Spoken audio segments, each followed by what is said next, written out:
하나님 말씀은 사사기 13장 1절에서 14절까지입니다. 사사기 13장 1절에서 14절까지.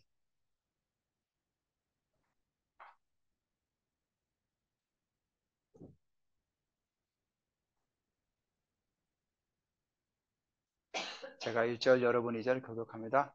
이스라엘 자손이 다시 여호와의 목전에 악을 행하였으므로 여호와께서 그들을 40년 동안 블레셋 사람의 손에 넘겨 주시니라.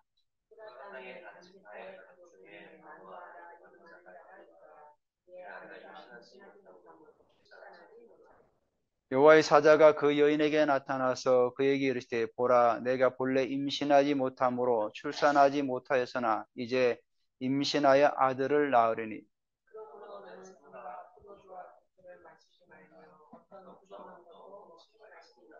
보라 내가 임신하여 아들을 낳으리니 그의 머리 위에 삭도를 대지 말라. 이 아이는 태에서 나옴으로부터 하나님께 바쳐진 나실린이 됨이라.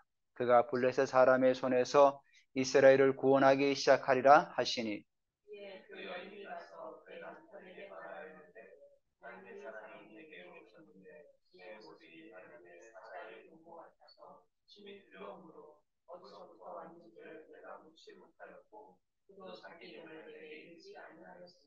그가 내게 이르기를 보라 내가 임신하여 아들을 낳으리니 이제 포도주와 독주를 마시지 말며 어떤 부정한 것도 먹지 말라.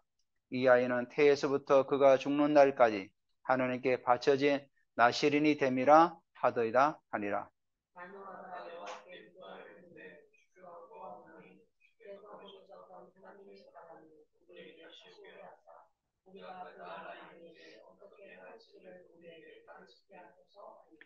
하나님이 마노의 목소리를 들으시니라. 여인이 밭에 앉았을 때 하나님의 사자가 다시 그에게 임하였으나 그의 남편 마노나 함께 있지 아니한지라.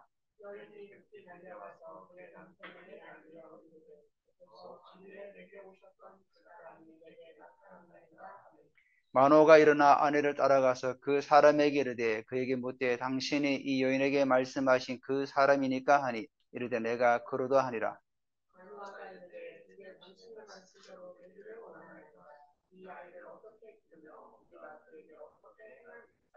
여호와의 사자가 마노에게 이르되 내가 여인에게 말한 것들을 그가 다 삼가서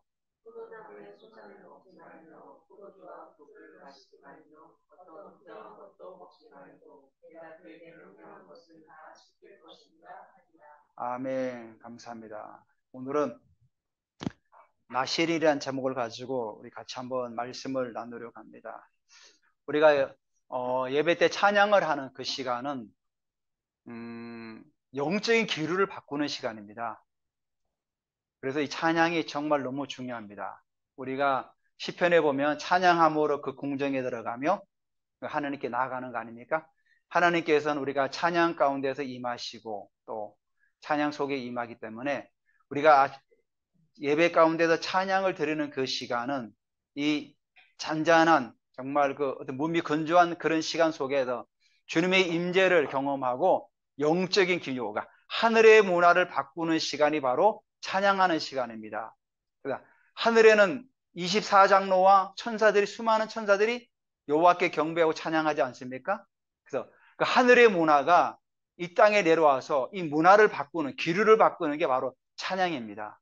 우리가 찬양을 준비하신 분도 너를 수고하시지만은 우리가 이 찬양을 앞에 나와서 인도하신 분을 따라서 같이 함께 찬양하면서 나갈 때 우리가 완전히 이 공동체의 그 영적인 기류가 변화되기 시작하는 겁니다. 제가 어제 잠깐 그 사모님이 그 사탄교회에 빠져 있다가 돌아오신 분의 영상을 잠깐 보고 있는데 이분이 이제 사탄의 그 교회에 빠졌을 때 했던 그런 일들을 얘기할 때 제가 약간 오싹한 그런 끼가 느껴졌어요. 그 영적 감지가 된 겁니다. 그래서 제가 방호복을 쳤어요. 그래서 예수 이름으로 주님의 보혈을 내 머리부터 발까지 바릅니다. 덮습니다 하고 계속 방언을 기도하면서 그 영상을 봤어요. 영상을 봤는데 정말로 어떤 그 영적 세계가 우리가 생각한 것보다 더 어마어마한 영적 세계가 있다는 것을 또 보게 됐죠. 물론 이제 제가 영적인 부분을 이제 알게 되면서 봤는데 정말로 이 사단은 어떻게 하든지 우리 사람을 무너뜨리려고 하는 거죠. 근데 그분이 이제 인터뷰하면서 나오는 내용 중에 어떤 내용이 있냐면은 무신론자 이런 사람들은 자기들에게 밥이랍니다. 밥. 무신론자 그러지 않습니까? 뭐 내가 왜 교회를 다녀? 내 주목을 믿지? 뭐 이런 사람들 나는 아무것도 안 믿어도 괜찮아. 그분이 얘기하는 바에 의하면은 무신론자가 가장 밥이랍니다. 근데 교회를 다녀도 주님과 친밀한 교제가 없고 구원의 확신이 없으면은 그냥 먹잇감이라는 겁니다. 자기들한테는. 근데 주님과 늘 친밀한 교제 속에 생활한 사람들은 공격할 수가 없다는 겁니다.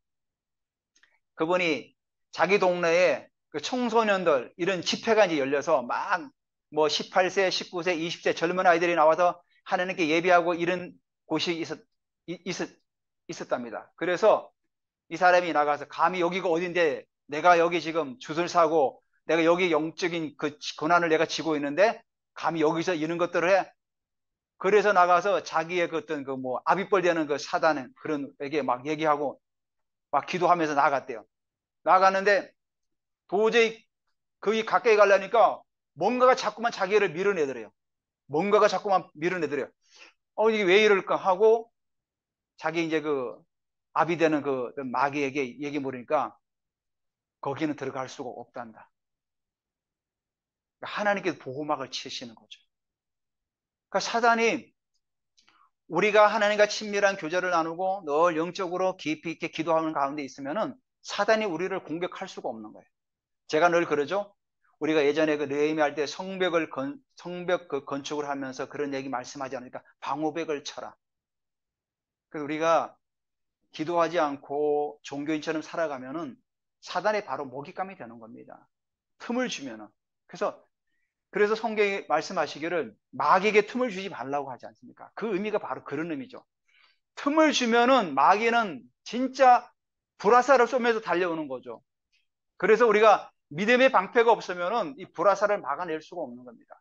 그래서 바울은 그랬죠. 에베소서 6장에 전신갑주를 취하라.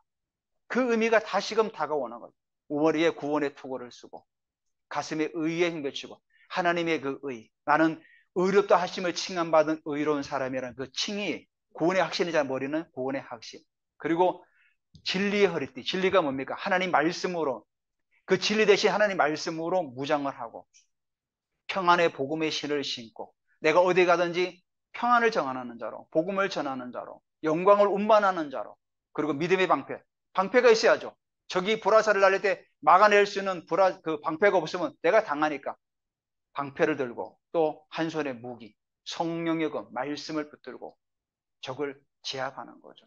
그래서 우리 여러분들께서 아침에 나가실 때 기도하십시오. 오늘도 주님의 보혈을 내게 임합니다. 주님의 보혈을 내게 임해 주시고 주님의 보혈로 나를 덮어 주시고 제가 또 전신갑주를 취합니다. 꼭 그런 기도를 하고 여러분 일터로 나가시기 바랍니다.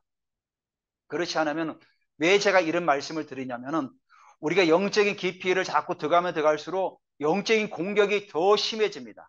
제가 그걸 체험하고 있어요. 우리가 이 영적 세계를 자꾸 들어가다 보니까 하나님의 그 은혜를 자꾸 막 역사가 일어나고 나니까 영적인 공격이 더 심해집니다. 그렇기 때문에 아침에 반드시 그런 기도를 하시기 바랍니다. 일어나시면 기도하시고. 저도 한 주 예생이 아침에 들어줄 때 꼭 그런 기도를 해요. 주님의 보혈을 덮습니다. 주님 붙여달라고. 자, 오늘 그래서 이런 영적 세계가 있기 때문에 우리는 깨어 있어야 되는 거죠. 깨어 있어야 되는 거죠. 자, 오늘 13장에 삼손이 나옵니다. 삼손.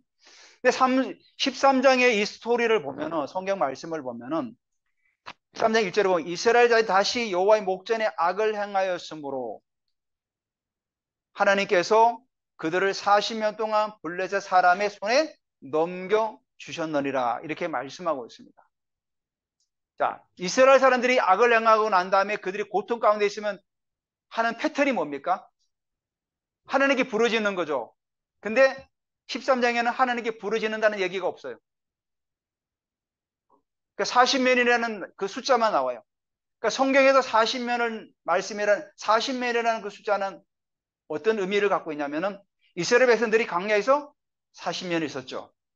예수님께서 금식하며 기도할 때 며칠 했죠? 40일 했어요. 40이라는 숫자는 임계치가 도달했다는 거죠. 그러니까 이스라엘 백성들이 광야의 40년의 그 한계를 넘었을 때 가나안 땅을 들어가지 않았습니까? 마찬가지로 이스라엘 백성들이 블레셋에 의해서 40년 동안 고난을 받으니까 하나님께서 그 임계치가 다다른 거예요.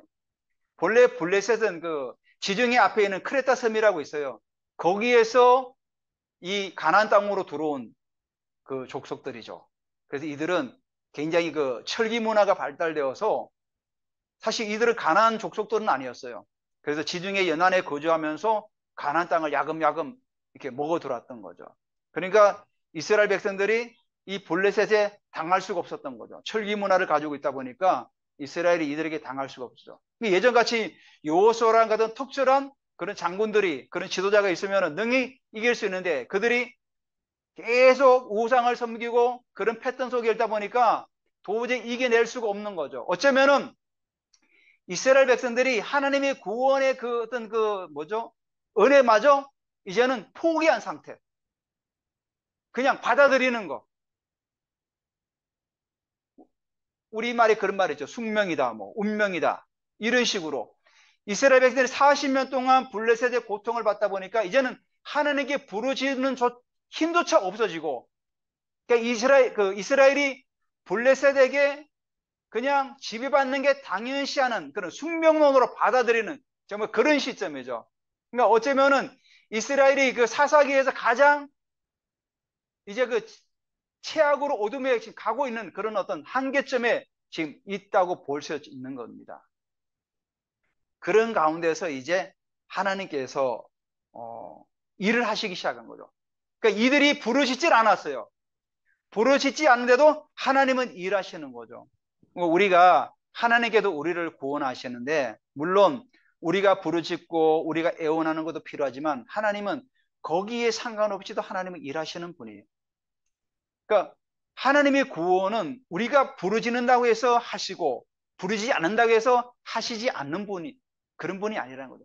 하나님은 하나님의 영원한 구원의 그 섭리 가운데서 일하시는 분이기 때문에 하나님은 일하시는 거죠. 이스라엘이 부르짖지 않을지라도 하나님은 일하시는 겁니다. 예전 같으면은 이스라엘 백성이 부르짖으면 누가 나타납니까? 사사가 나타납니다. 여호와 영이 누구누구의 기도원에게 임하게 입닥에 임함에 입다가 이스라엘 백성들을 모아서 어디를 치더라. 암몬을 치더라. 모압을 치더라. 미디안을 치더라. 이렇게 나오는데 그 지금 사사가 나오지 않고 2절에 뭐가 나옵니까? 소라 땅에 단지파의 가족 중에 마노아라 이름하는 자가 있더라. 그의 아내가 임신하지 못함으로 출산하지 못하니. 하나님께서 이제 구별된 사람을 세우기를 원하는 거죠. 자, 그 시대 모든 사람들이 하나님을 알지 못하고 계속 영적인 침체 가운데 빠져 있는 그런 시대 상황 속에서 하나님은 그 부모 세대에게 각성하기를 원하시는 거죠. 부모 세대에게. 하나님께서 삼손이라는 나신이를 하나님께서 이제 출산하기를 원하시는데 먼저는 그 부모 세대가 구별되기를 원하시는 거예요. 소라 땅에 소라가 히브리어 짜라요. 짜라가 문둥병 뭐 이런 의미를 가지고 있습니다. 그러니까 별로 좋은 지역은 아니에요. 단지파 가족 중에서 마노아가 의미가 안식이란 뜻이 있습니다. 안식. 근데 안식이 지금 있습니까? 없습니까? 지금 이스라엘 땅에 안식이 없는 거죠. 왜 안식이 없습니까? 블레셋 40년 동안 지금 지배를 받고 있죠. 근데 마노아의 아내는 어떻게 합니까? 임신하지 못함으로 출산하지 못하더니. 그러니까 임신하지 못하다는 그 의미가 그 태가 뿌리부터 다 말라 있다는 그런 거예요. 도저히 인간의 힘으로는 출산할 수 없는 그런 지경에 지금 있다는 겁니다. 어쩌면은 이제 불임이 아닙니까? 불임. 이스라엘이 영적으로 불임 상태라는 거죠. 그 뿌리조차까지 다 말라버렸어. 근데 영적인 그 뿌리까지 다 말라버렸기 때문에 도저히 출산할 수 없는 영적인 열매를 낼 수 없는 그런 지경까지 지금 이스라엘이 나아가고 지금 그런 상태로 놓여 있다는 겁니다. 그래서 지금 마노의 아내를 통해서 이스라엘의 한 단면을 지금 우리에게 보여주고 있는 거예요. 그래서 하나님께서 바로 사사를, 마노아를 사사를 세우든지 이렇게 사사를 세우지 않고 사사를 세우는 그 부모의 세대에게 하나님께서는 뭔가를 요구하시는 거죠. 그러니까 임신하지 못함으로 출산하지 못하더라.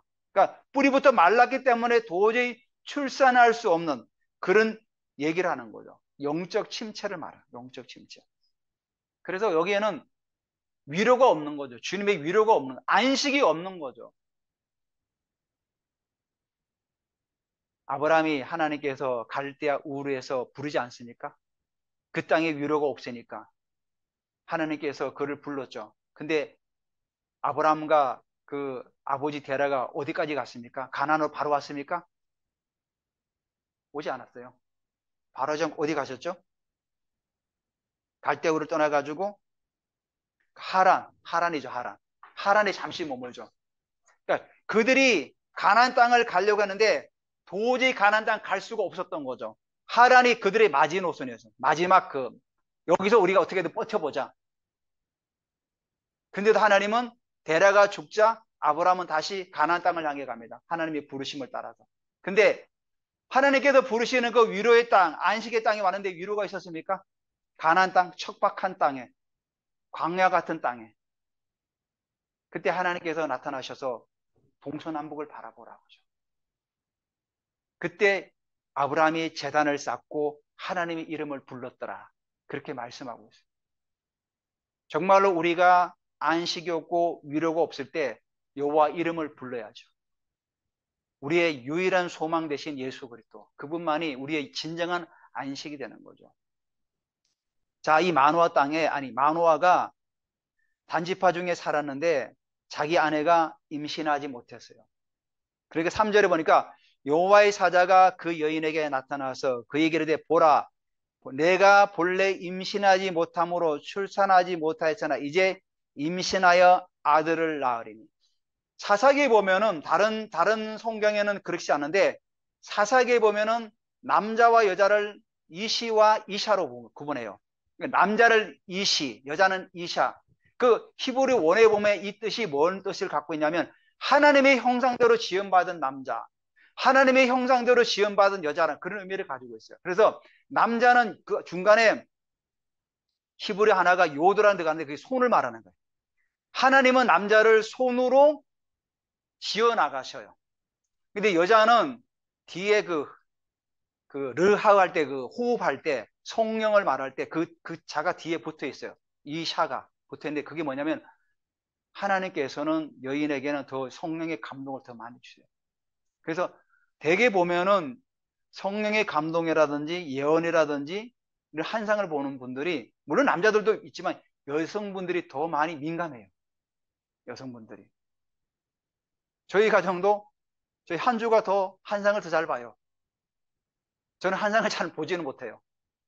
저는 그냥 말씀이 많이 떠오르는데 한주는 환상이 많이 떠오르요. 환상. 그래서 하나님 형상대로 지음받은 남자와 하나님 형상대로 지음받은 여자. 사실 사사기에는 이들이 우상을 숭배하고 하나님을 떠난 사람들이 많았잖아요. 그런데도 한결같이 히브리 원어에는 이시와 이샤로 꼭 써요. 이렇게. 여기도 이 안에도 꼭 이샤라고 말하고 만화도 꼭 이시라고 말해. 그래서 임신하지 못하여 출산하지 못하느니. 자, 그러면서 여호와의 사자가 이 만화의 아내에게 뭐라고 말씀합니까? 아들을 낳는다고 분명히 이야기했어요. 그럼 아들을 낳으면 아들을 낳겠구나. 근데 요구 조건이 있습니다. 4절에 그러므로 너는 누구를 말하는입니까? 너는 아내를 말하는 거예요. 만호의 아내. 너는 삼가 포도주와 독주를 마시지 말며 어떤 부정한 것도 먹지 말지니라. 자, 너가 아들을 낳을 것인데 너는 이제부터 포도와 독주를 마시지 말고 어떤 부정한 것도 먹지 말라. 그러니까 그 부모 세대가 나실 일로 서라는 거예요. 다시 말해서 부모 세대가 각성할 때 다음 세대가 나실 일이 출산할 수 있다는 겁니다. 오늘날 정말로 우리나라가 제가 사실 그 꿈이 생각이 안 나는데 지금 설교하면서 꿈이 생각났어요. 주일학교 애들이 엄청 많아요. 그 많은 애들이 막 그 말씀을 전하고 막 그 배우고 하는 게 그 제가 꿈에서 야, 요즘도 이렇게 아이들이 많이 오나 교회? 이렇게 생각을 들었어요.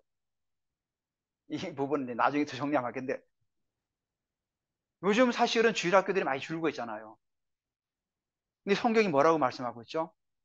정말로 분리되고 구별된 자가 나기 위해서는 먼저 부모 세대가 어떻게 합니까? 포도주와 독주를 삼가고 부정한 걸 먹지 말라는 겁니다. 이 말씀은 뭡니까? 부모 세대가 각성하라는 거죠. 부모 세대가. 도저히 너네가 지금 사는 이 시대에 우상을 섬기고 우상 앞에 머리를 조아리고 영적으로 침체된 이 시대 가운데서 너희들이 정말로 영적으로 구별된 삶을 살아가지 않으면은 구별된 자 나실인이 출산할 수가 없다는 겁니다. 그러니까 여호와의 사자가 먼저 그 부모 세대에게 각성을 요구하는 겁니다. 각성을.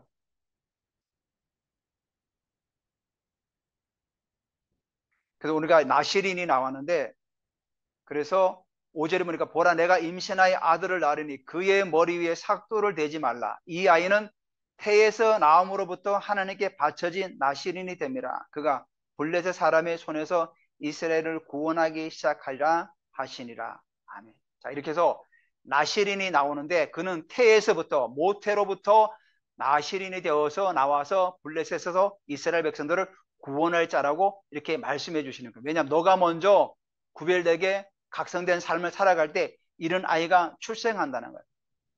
우리가 이 말씀을 보면서 나실인에 대해서 나실인의 세 가지 규례가 있어요. 성경에 보면은 첫 번째가 뭐죠? 독주와 포도주의 소산을 먹지 말라. 레위기 10장 9절에 보면은 너와 내 자손들이 해막에 들어갈 때는 포도주나 독주를 마시지 말라. 그리하여 너희 죽음을 면하라. 이는 너희 대대로 지킬 영원한 규례니라.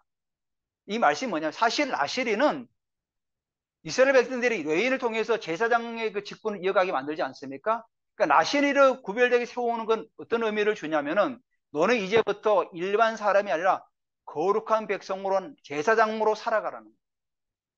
레위인만 제사장이 아니라 너도 이제부터는 제사장 같은 삶을 살아가라는 거예요. 그래서 제사장들은 주의 성전에서 섬길 때 포도주나 독주를 마시지 않는 거죠. 그래서 우리가 신약에 보면은 에베소 5장 18절에 보면 술 취하지 말라. 이는 방탕한 것이니 오직 성령으로 충만함을 받으라. 이렇게 말씀하고 있어요. 자, 우리도 세상에도 구별된 자 아닙니까? 성도가 세상에도 구별된 자 아닙니까? 세상에 동화되어 가는 삶을 살지 말고 세상에도 구별되어 살아가라 우린 성도라 부르시는 거죠. 여러분, 우리가 예전에 보면 어떤 보면 뭐 교회를 다녀도 술 마셔도 되고 뭐 그런 논리를 가지고 성경이 어디 뭐 술 마시지 말라는 법이냐고 막 따지는 분이 있는데 여러분, 이 술 취하지 말라는 그 의미는 사실은 건덕이라든지 뭐 건강을 위해서 주시는 말씀이 아닙니다. 자, 술이 들어가면 우리 중추신경을 마비시켜가지고 내 의지대로 할 수가 없는 거죠. 술 취하게 되면. 근데 성경에 에베소 5장 18절에 술 취하지 말라 그런 다음에 뭐라고 말씀하고 있냐면 성령의 충만함을 받으라. 비교시켜 놨어요. 술이 들어감으로 인해 가지고 그 술의 지배를 받게 되지만 성령의 충만함에 성령의 지배를 받는 거죠. 이게 뭐냐면은 네가 그러니까 너가 어디에 지금 지배를 받고 있냐 그걸 말씀하고 있는 거죠. 성령의 지배를 받을 것이냐 아니면 술의 지배를 받을 것이냐 세상 신의 지배를 받을 것이냐 그 말씀을 두고 하는 얘기예요. 이건 건덕이나 그런 의미가 아니에요. 그러니까 제사장이 먼저 술 취하면은 술의 지배를 받으니까 하나님의 지배를 받을 수가 없는 거예요. 성전 일을 할 수가 없는 거죠. 그래서 포도주라도 독주를 마시지 말라. 그럼 너희가 죽을 수 있다는 거, 죽음을 면하리라 하셨습니까? 오늘날도 마찬가지죠. 하나님의 통치권을 말하는 거야, 통치권.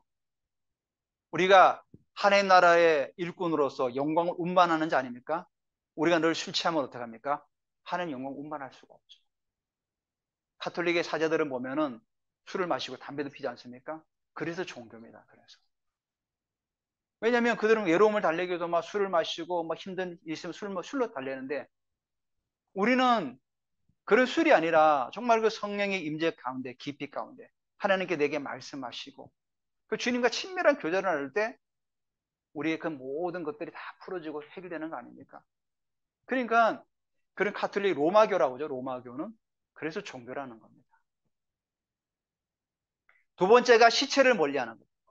레위기 21장 10절에 보면 자기 형제 중 간유로 부음을 받고 유임돼 그 예복을 입은 제대상 그의 머리를 풀지 말며 그의 옷을 찢지 말며 어떤 시체든지 가까이 하지 말지니 그의 부모로 말미암아서 더러워지게 하지 말며. 그러니까 라시리는 부정한 거 시체도 만지면 안 돼요. 이게 무슨 의미를 갖고 있죠? 로마서 6장 23절에 보면 제사선 사망요 하나님의 은사는 그리스도 예수 우리 주 안에는 영생이라. 자, 제 결과로 뭐가 왔죠? 죽음이 왔어요. 이 말씀은 우리는 죽음하고 분리된 자라는 거야.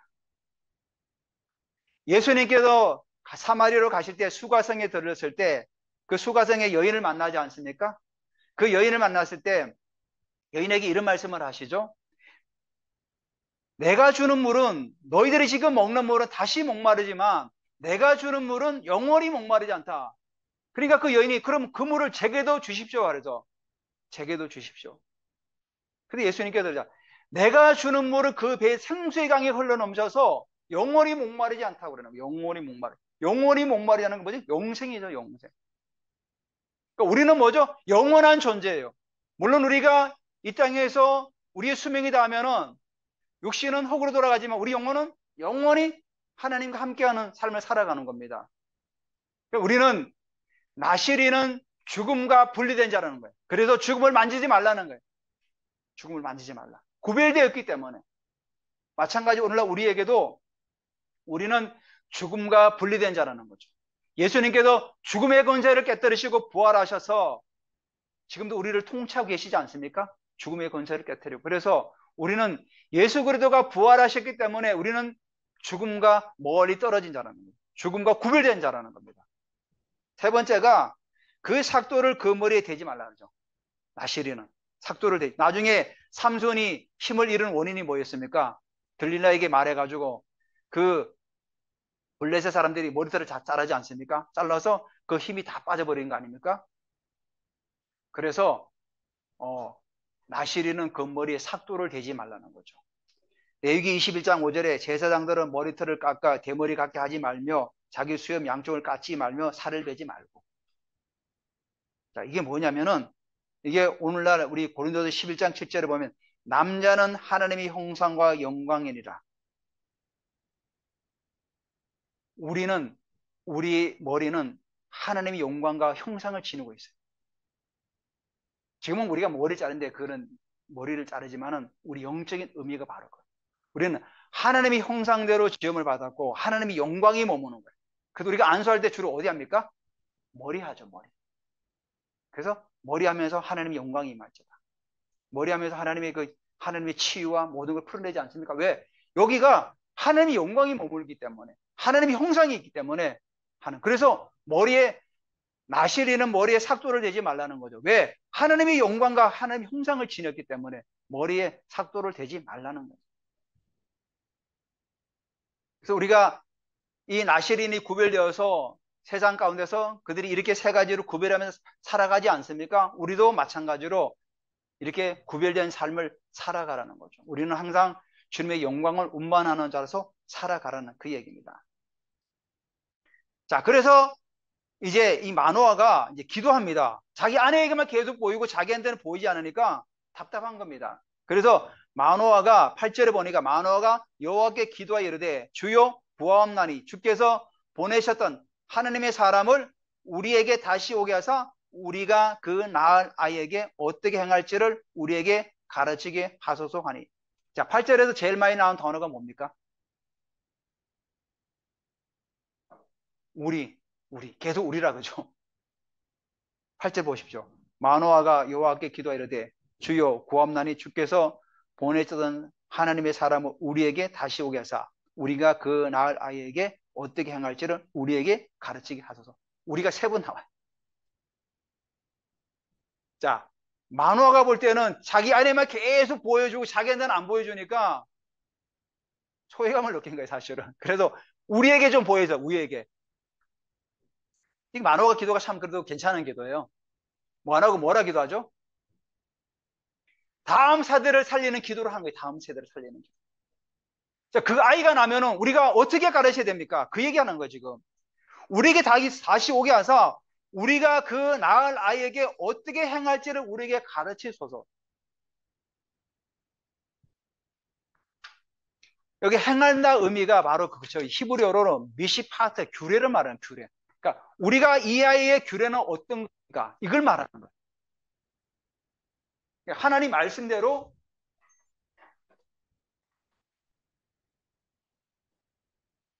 규례를 달라는 거예요. 규례를. 이 아이를 어떤 규례를 가르쳐야 될지를 말씀해 달라고 지금 하나님께 기도하고 있는 거예요.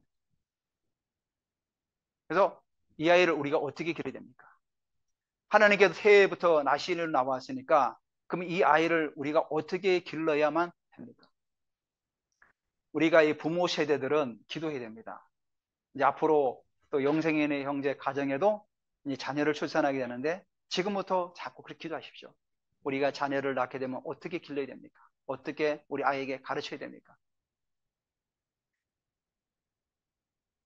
요즘 세대가 보면 정말로 이 없는 세대라는 걸 보여줍니다. 어떤 분이 내가 어디서 봤던가 보는데 자녀들이 딸이 있는데 그 딸이 있는데 딸이 셋이나 있는데 자기는 그렇게 얘기한다는 거예요.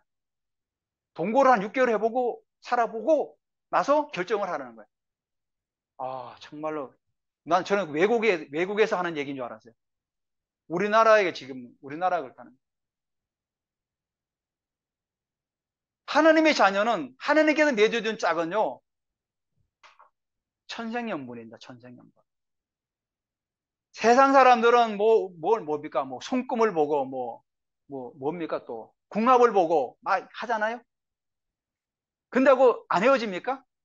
다 헤어져요. 우리가 기도하고 하나님이 응답받아 결혼하면 하나님께서는요 돕는 배필로 붙여주셨기 때문에 헤어질 수가 없는 겁니다. 하나님 맺은 짝을 사람이 나눌 수가 없다 그런 거예요. 그 의미가 바로 그런 의미예요. 그래서 부모 세대가 기도해야 되는 거죠. 또 앞으로 결혼할 세대들도 기도해야 되는 거예요. 하나님, 제게 돕는 배필이 어떤 사람입니까? 여러분 계속 기도하세요. 하나님 돕는 배필을 제게 붙여주십시오. 하나님의 가정을 이루어서 하나님의 나라의 문화를 전파하는 자로서 채워질 수 있도록 기도하는 거예요. 그래서 이 만화가 그렇게 기도를 한 겁니다. 그래서 기도하면서 하나님께 제사를 드리고 했던 겁니다. 자, 우리가 마지막으로 25절을 한번 보시기 바랍니다. 25절. 25절. 소라와 에스다올 사이 마하네단에서 여호와 영이 그를 움직이기 시작하셨더라. 드디어 24절에는 그 여인이 삼손을 낳았습니다. 삼손을 낳으님에 아이가 자라매 여호와께서 그에게 복을 주셨더니 그렇게 말씀하시면서 25절에는 소라와 에스다올 사이 마하네단에서 여호와의 영이 그를 움직이기 시작하셨더라. 자, 소라와 에스다올은 단지파가 분배받은 땅이에요. 근데 이 단지파가 나중에 18장에 가보면은 북쪽으로도 올라가요. 올라가서 다른 지역에 있는 것을 점령해서 거기를 단일화하고 거기를 이제 살게 되는 거죠. 근데 이때 지금 나중에 이게 지금 같이 연결된지 모르지만은 이 마노아의 가정은 그 단지파를 따라가지 않은 것 같아요.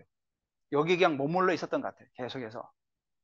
사실 단지파가 여호수아가 분배준 그 땅을 들어가지 않았어요. 불순종한 거죠.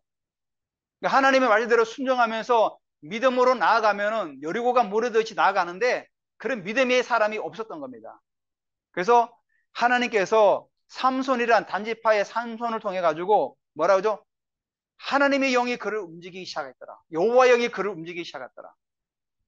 성령이 움직인 거죠. 성령. 사실은 삼손은 그 삼손의 이름이 작은 태양 그런 의미를 가지고 있어요.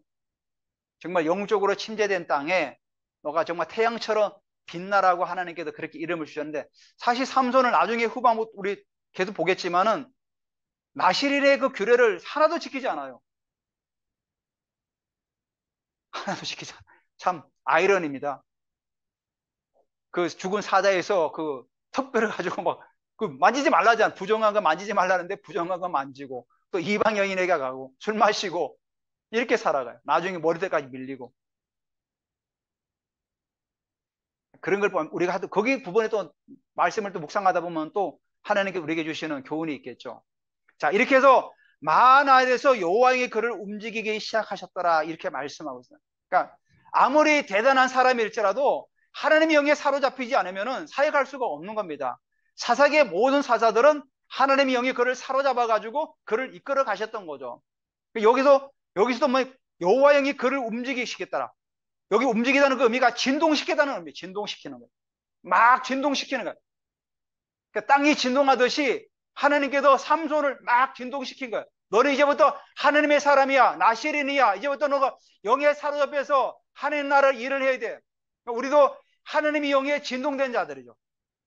하나님의 영에 진동된 자들. 예수님께서 누가복음 14장 14절에 보면은 그 누가복음 4장에 보면은 4장 1절에 보면은 세례 요한에게 세례를 받아요. 세례를 받으면서 성령이 비둘기같이 임하죠. 마태복음은 자세히 설명해 놨어요. 마태복음에는 세례 요한에게 세례를 받은 이유에 물 위에 오르사 성령이 비둘기같이 그 위에 임하였더라. 이는 내 사랑하는 아들 이렇게 자세히 표현되는데 누가복음에는 그냥 성령 세례 받은 그 얘기만 나오면서 14절에 이렇게 말씀합니다. 예수께서 성령의 능력으로 갈릴리 돌아가시니 그 소문이 사방에 퍼졌고 그러니까 예수님은 뭐라고 말씀하죠? 성령의 능력으로 갈릴리로 돌아오셨다는 거예요. 그러니까 요단강에서 성령 세례를 받고 그 성령의 능력으로 돌아오신 거예요.